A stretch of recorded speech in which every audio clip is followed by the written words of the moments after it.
আসসালামু আলাইকুম রহমতুল্লাহ বরকাত। এই যে ব্যালট পেপারটা আজকে আমি জমা দিতে আসলাম। এই যে ব্যালট পেপার জমা দিলাম মাত্র।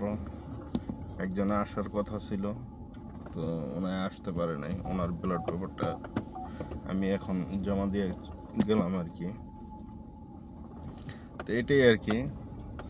তো মনে করেন কেউ আসতে পারলো না, একজনের মাধ্যমে একজনে একটু সহযোগিতা কর।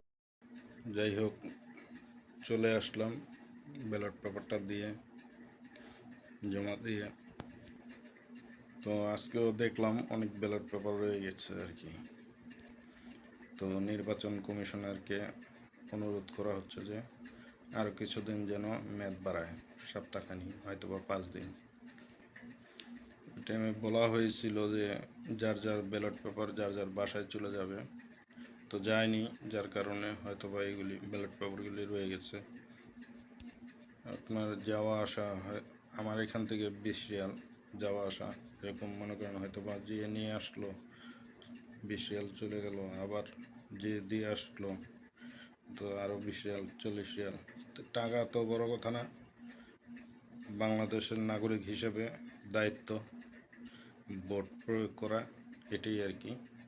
যাই হোক, আবারও বলছি কিছুদিন মেয়াদ বাড়ানোর জন্য, তো এটাই। তো সকলে ভালো থাকেন। আল্লাহ হাফিজ। আসসালামু আলাইকুম রহমতুল্লাহ বরকাত।